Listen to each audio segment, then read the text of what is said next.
Diary of a Wimpy Witch, The Beauty Potion, Kids' Adventure Stories, written by Jeff Child, narrated by John H. Feskins. Introduction. In this story about a witch, you can listen to the troubles of a young woman, an aspiring witch who struggled with her inability to get it just right. She had been experimenting for a long time, and she was about to go crazy. But then she met her nemesis, the opponent that she despised yet needed in order to accomplish her long-desired goal, the perfect potion.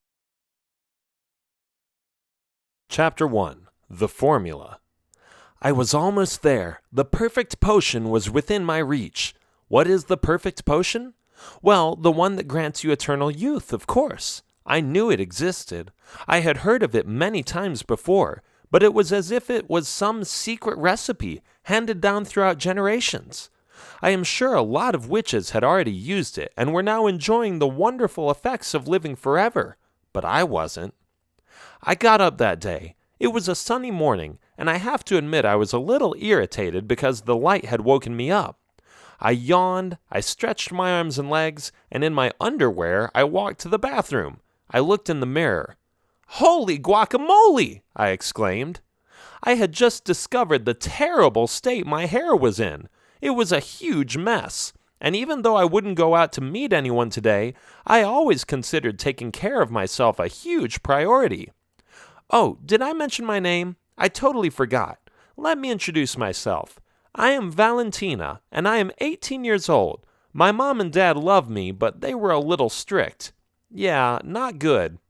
They were so uptight that they made sure I was always on time. I always had to look like a doll. I always had to watch my manners at the table. I always had to get good grades in school. I always had to... Okay, you get the point, don't you? They were perfectionists, but not me, because even though I am looking for the perfect potion, I really don't care about perfectionism. Not everything has to be exactly right. You can be a little off and still manage to do fine, don't you think? That's how it was with me. I was always a little off. I fell asleep during witch classes. Oh, did I mention my mother is a witch? Well, there you go. I said it. She is. And she insisted on my career as a witch as well. She constantly told me about the benefits of magic, real magic, as she used to say. My dad agreed, of course, so I was sent to various schools in the district that taught the art of witchcraft. And when I say witchcraft, I am obviously referring to the good kind. No, I don't do that evil, dark stuff. Black magic is simply not an option for me. Anyway, so I was saying something about being off. Here is the thing. I was dyslexic, which means I have a hard time reading. I thought the letter P and the letter Q looked the same, and I could never grasp the difference between the letters D and B, if you know what I mean. It's a miracle my diary isn't full of spelling mistakes. Or is it? Oh, who cares, as long as you can read it, right? Another thing that was a little off about me was my lack of concentration. The world is beautiful. I was so happy to see colors, hear sounds and music, and perceive all the different smells around me. It was hard for me to block everything else out and focus on one task. It was like an overload of the senses. With these quirks, I wasn't suitable for school. I transferred from one school to the other, only to find myself in another classroom with all kinds of girls who were supposed to be the smartest ones in town, but didn't even know how to look good. I knew how to look good. A lot of guys were interested in me. They always looked when I walked by, and some of them whistled. When there was a dance, each boy would stand in line to take me there. I could pick easily between them, and the other girls watched in awe, incredibly jealous of the flirtatious behavior that just came naturally to me. So yes, I was a real looker, but I just didn't feel smart. I felt like dumb. I felt as if I belonged at a school with a bunch of models, but not witches. Witchcraft, again, the good kind, was hard. Each time I tried to put the elements together that I thought were in the old dusty books, I ended up making some stupid mistake which caused the entire brew to boil over or turn into the wrong color. But it was over now. I had given up on school.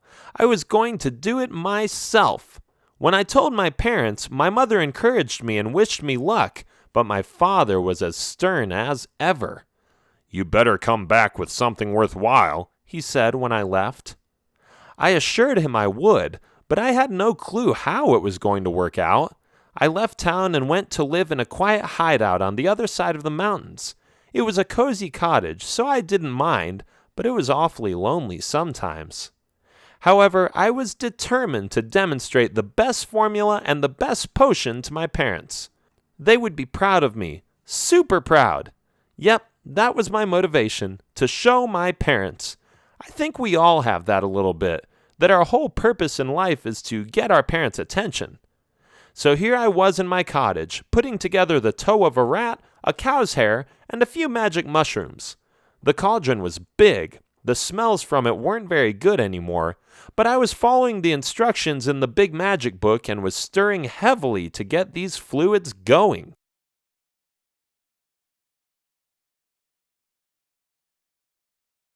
Chapter 2. Explosion.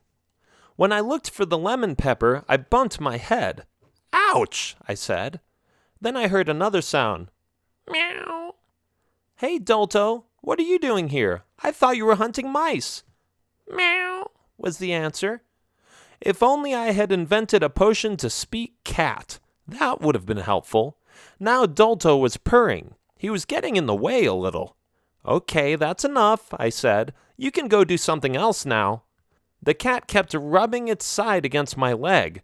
I wasn't too pleased with it, and I felt like kicking it away. "That's enough," I shouted. "I am busy. Sorry, Dolto, some other time will be better." But Dolto wouldn't go away. Instead, he became fussy and started meowing louder and louder. He ran around in circles and wouldn't leave the room, even after I opened up the door. "Go already," I yelled. Clumsy cat. It walked backwards and knocked me over so that I fell over and bumped into the cauldron. The fluids in the cauldron flowed over and dropped into my shirt. "Ouch," I said again. "This is it. You are leaving now." I took the cat and held it out in front of me. I quickly walked to the door, said, "Catapult!" and threw him out the door. Did you know cats don't always land on their paws? Ha ha! Poor Dolto landed on his face. Thud. Oh well, that's what she got for letting me trip and getting hot fluid in my shirt. I am just glad it didn't actually burn my skin. I decided to look at the damage. I grabbed a rag and cleaned up the rest of the mess. Luckily, it wasn't really bad. I continued with the formula, the descriptions, and the complicated chemical explanations in the book I was using. The book was of ancient origins. It was made a few thousand years ago and handed down to me. Witchcraft isn't easy. You can't just create a magical item or drink. It all has to be done according to specific steps, and the exact extract of each additive is required to make it work. In other words, it was quite difficult.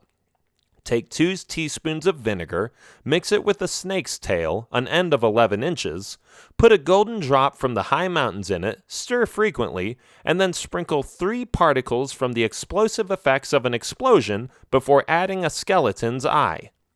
And that's just one of the 20 paragraphs I had to read for one recipe.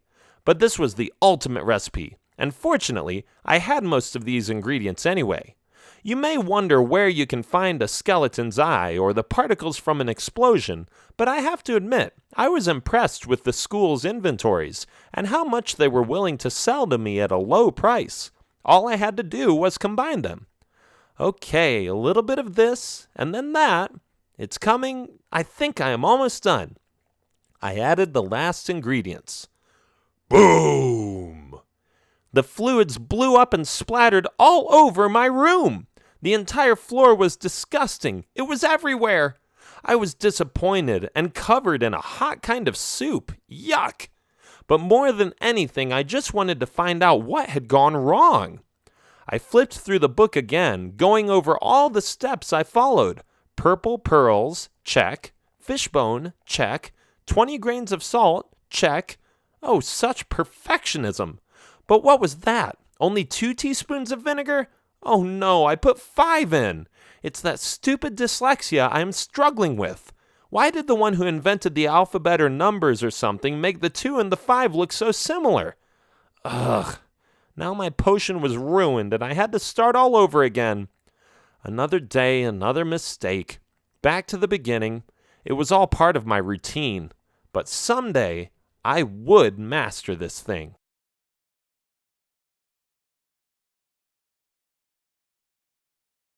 Chapter 3. The Counterpart.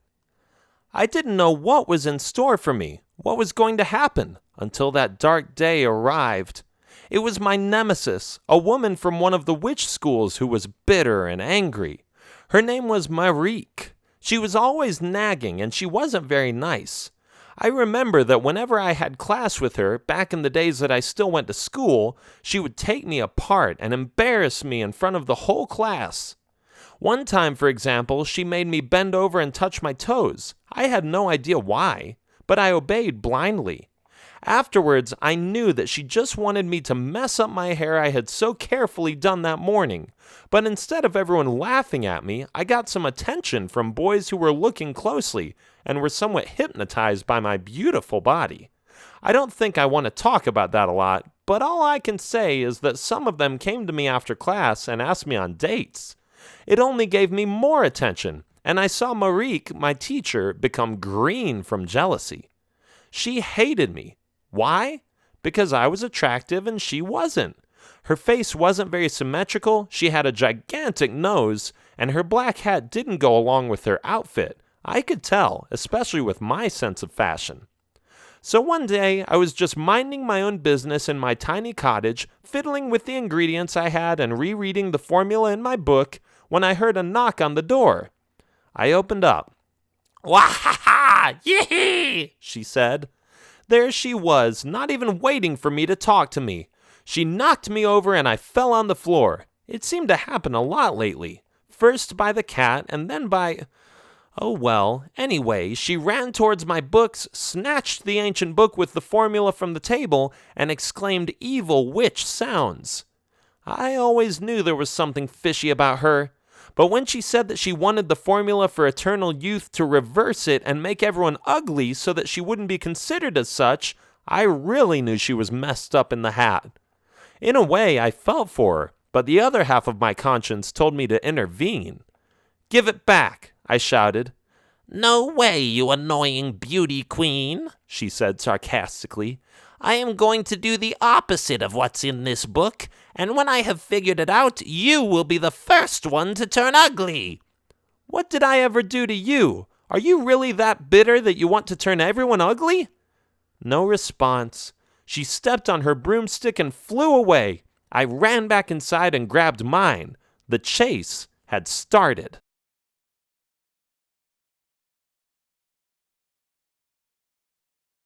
Chapter 4. The Pursuit.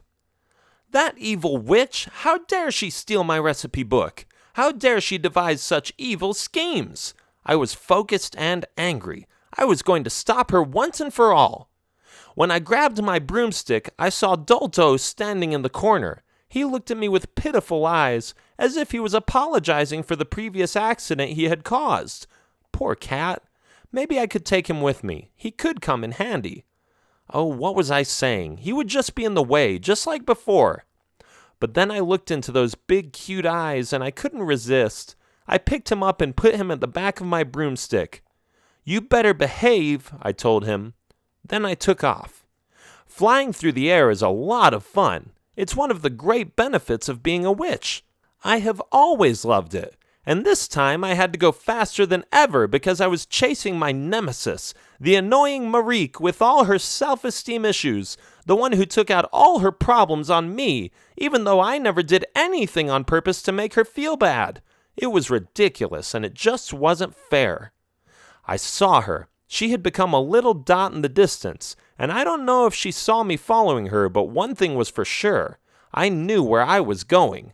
It took about 20 minutes until I saw her descend to the earth and land somewhere in the woods. I decided to keep my distance, so I landed somewhere else. From afar, I spied on her. I noticed she had a little cottage herself, but hers was deep into the forest, not just visible for everyone to see like mine.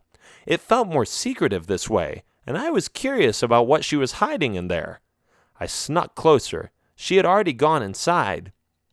"Meow," Dolto said. "Shh," I said, holding my finger in front of my mouth and looking at him. I was talking to a cat. I felt a little stupid. Together, we came to the cottage, but we still hid outside. I peeked through the window and saw Marique staring at the book. I didn't know yet how I was going to get the book back, but I knew I would come up with something. I always did. I looked at Dolto, then I looked through the window. I looked at Dolto again.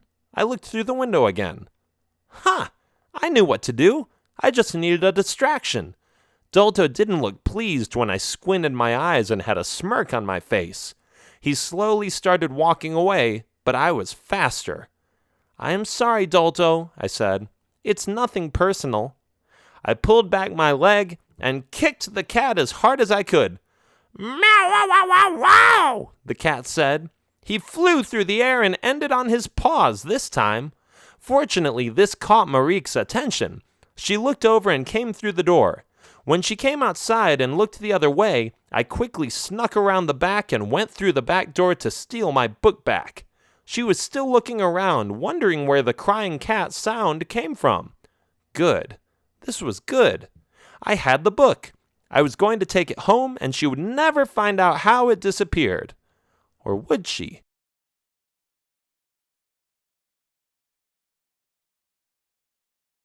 Chapter 5. Awkwardness. I tripped.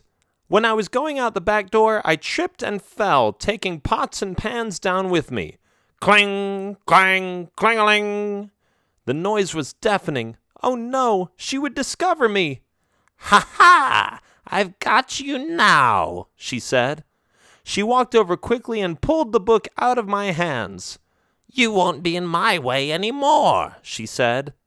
"Wait, why do you have to be this way?" I asked. "It doesn't make any sense, Marique. You don't have to punish everyone just because you feel bad about yourself."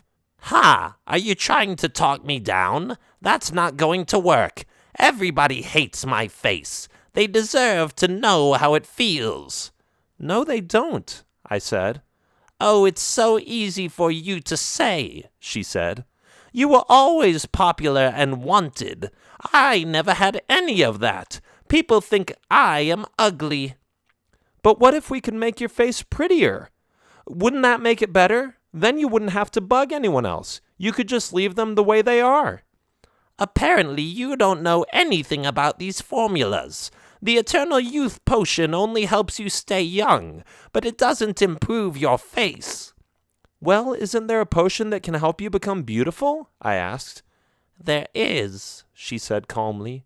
Then she put her head down and became very sad. I noticed she had been struggling with this issue for a while now. It was consuming her, and she couldn't let it go. It made me think of how important it is to people to be considered attractive. When they think they're ugly, even when they are not, it can really damage their self-esteem. I was hoping I could do something to help so she wouldn't take out her frustration on others. "And?" I asked, "where is the recipe?"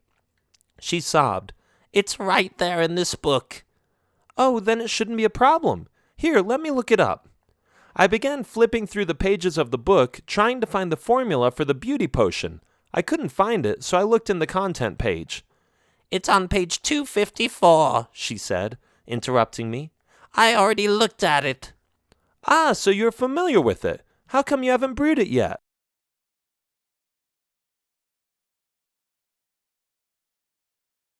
Chapter 6. That Component. Marique looked sad again, as if she had been trying her whole life and had been failing at every attempt. She buried her face in her hands. I put my hand on her back and rubbed her back a little. I apologized for not understanding and asked her again why she hadn't made it yet.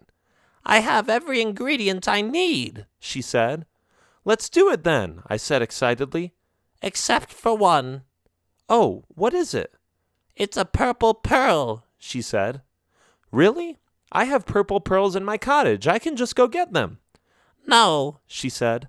"The ones you have are purple. You can find those anywhere. The purple pearl the recipe requires is red."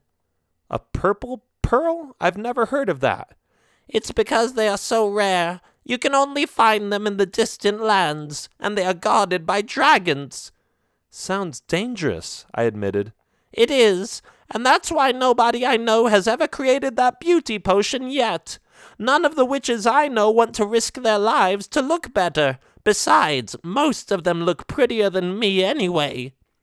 I thought for a while. If I would brew that potion, I wouldn't just help Marique and make sure she would stop harassing me, but I would also have the opportunity to take it home and show my parents I had made one of the most desired, hardest to create potions in the country, perhaps even in the world. "I'm in," I said. "I will go and get the purple pearl for you." "Oh no," Marique said. "I can't ask you to do that." "You're not asking me, I am offering my services to you. I want this potion as much as you do." "Why? You already look great. You don't need it." "Oh, I have my reasons. Trust me." "Okay, just be careful out there. I am not coming along. I feel too old for adventures with dragons and rocky roads." "It doesn't matter, but I want you to do me a favor as well."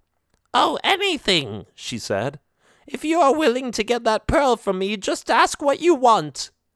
"Could you take care of Dolto? I've been a little mean to him, but I'm sure you will find some yummy milk for him to drink." "That's all?" "Yes, of course." "Thanks. I will see you later." Those were my last words at the time. I walked outside, jumped on my broomstick, and took off, flying through the sky, ready to face some real dangers.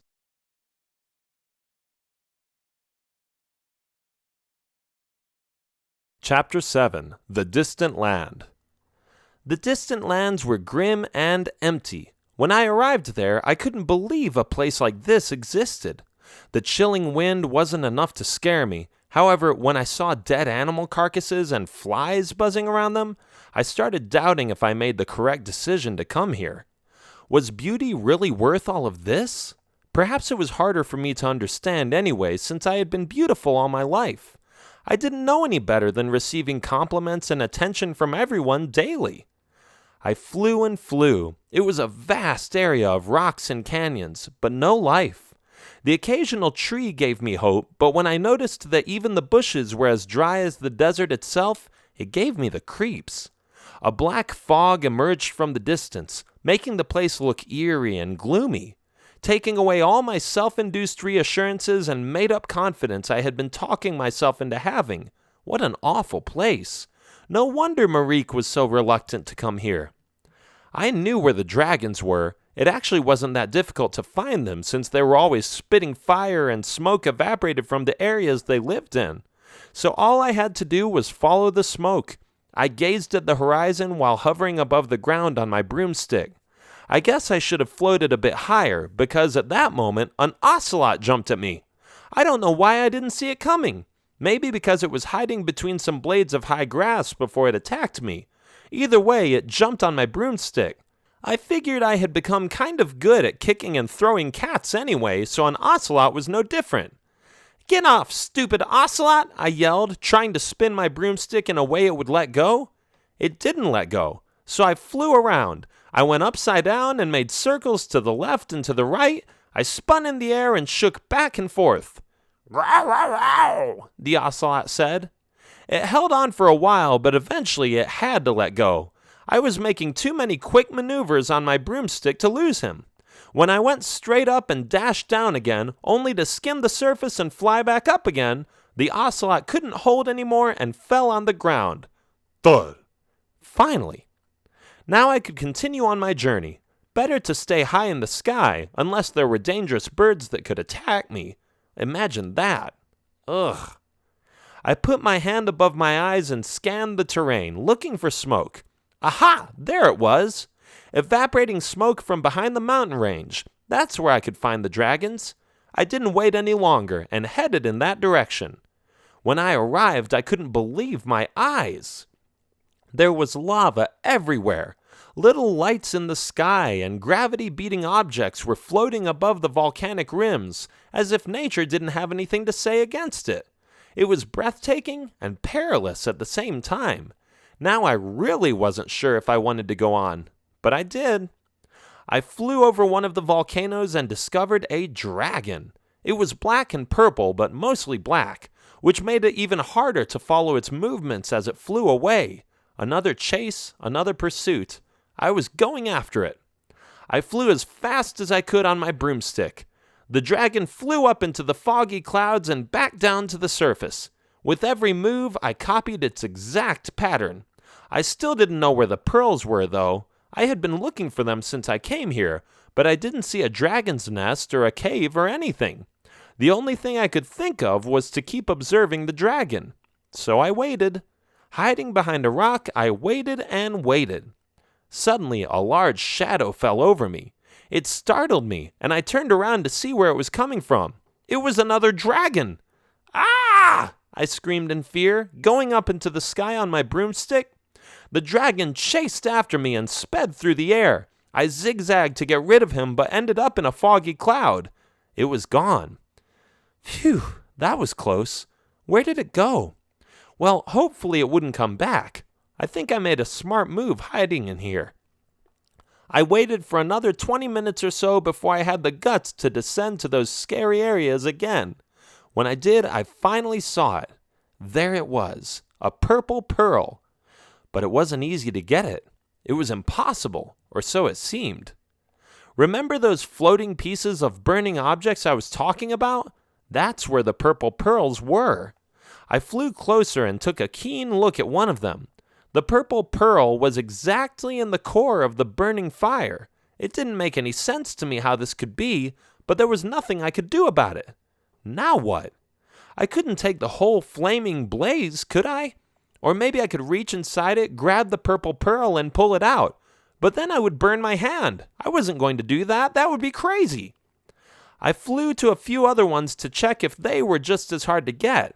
Each and every one of those pearls had the same problem. They were all deep inside the core of a hot, burning object. I figured it was because that was the way they came into existence in the first place. They were naturally and slowly forged by the fire in those things. Interesting, but how was I going to get them out? It was driving me nuts. I flew from the one to the other, making sure there wasn't an easier one to get a hold of. There wasn't. Then I did something I have often wondered about later. I regularly asked myself in the following years if it was the best solution or if it was plain stupidity, because looking back, I shiver when I think of the pain I went through at that moment. A quick thought entered my mind. If I would reach inside and grab it, it would burn my hand, but I could take it home, create the potion, and heal my hand with it. The potion grants the ultimate beauty, so drinking it would heal my flawed hand immediately. I was doubtful, but taking courage, I decided there was no other way. I closed my eyes, took a deep breath, and opened my eyes again. This was it. I was going to voluntarily burn my hand to help Marique become beautiful. I couldn't even imagine the agony I was about to face, but it was necessary, and I was going to bite through it. I reached as quickly as I could and grabbed the purple pearl with my left hand. Ouch! I screamed in pain, after which I dropped the pearl and started blowing on my hand. Ow, ow, ow, ow, ow! I continued, crying in the meantime. I don't think I had ever felt that much pain before. It was awful, but I had succeeded. The purple pearl was out of the flaming object. It had fallen to the ground and was now cooling off so I could put it in my pocket and go home. I waited a little while, occasionally testing the heat emanating from the purple pearl. When I noticed it had become colder, I picked it up, took it with me, and whooshed as fast as I could towards the deserted lands I had passed through. Oh, my hand hurt so much, but I knew that if I could reach the cottage, it would all soon be over. After an hour or so, I saw the forest. This was my rescue. Now we just had to create the potion.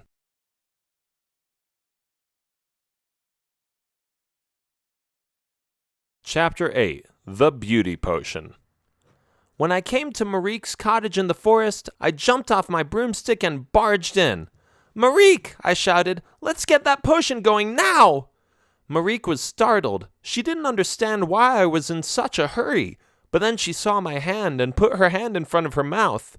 What happened? She asked.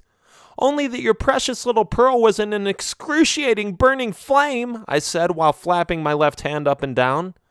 Okay, she said as she was stressing out. Give me a few seconds. The recipe book, over there. Okay, the ingredients. Where is the... And that's how it went on for some time. I walked back and forth, trying to forget the pain and assisting her when she needed me. I gave her the purple pearl from my pocket, and we added every little ingredient we had to, according to the instructions in the book. Finally, we put some sage and eggplant in and watched as the fluids in the cauldron turned into a purple color. Well, this is it then, isn't it? Marique asked. This should be right. Let's hope for the best. After you. She took the big spoon, dipped it in, and handed it to me. I didn't wait another second and drank everything. Suddenly, I felt better. I got a tingling feeling in my hand, and I saw it heal rapidly. Some other little imperfections in my appearance changed, but I mostly stayed the same. Oh, that feels so good, I said, being relieved that it was working. Marique was smiling. She was hopeful. I had never seen her this delighted before. I gave her the spoon, and she took a big sip herself. I watched as her countenance changed into that of a pretty young woman. She wiggled her fingers and toes and picked up a mirror. Wow, is that me? She asked. She was happy as a clam. I am gorgeous. This is amazing. I agree. Look at you, I said. She kept admiring herself in the mirror for a while. Then she turned to me and embraced me. I am sorry for all the hard times I put you through, she said. I was just jealous, and I realized I was wrong. You went so far to help me out, and you even got your hand burned to get the purple pearl. Thank you for all you've done. Oh, it's okay, I said. You're welcome. I was proud of myself. I was happy. I had actually helped someone feel better about herself.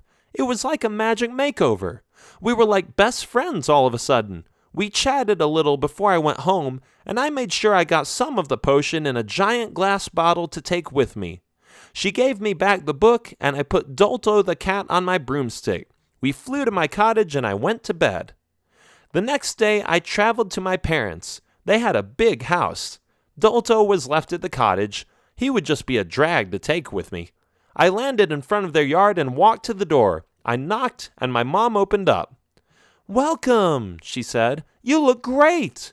Apparently, she hadn't been expecting me, and she even noticed the slight changes. We gave each other a hug, and she let me in. My dad was standing in the hallway. He looked at me with a serious expression on his face. I looked back. It was a little awkward. So what did you make? He asked. I made a beauty potion, I said proudly. I pulled the bottle out of my bag and showed it to them. My mom had already become fairly old, and the wrinkles on her face were showing. So when I mentioned a beauty potion, she seemed very interested. I'd like to try it, she said. My dad looked intrigued too. He came closer and took a long, hard look at the potion, as if he could tell how effective it would be just by looking at it. My mom opened it up and drank a little sip. My father stepped back. Whoa, he said. What is happening? My mother's wrinkles disappeared immediately. Her whole appearance became more youthful and smooth. As she felt the rush from the effect of the fluids, a smile appeared on her face. It feels great, she said. Wow, honey, my dad admitted.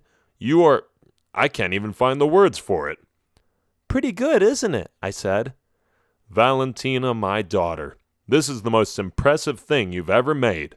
I am proud of you. Thanks, Dad.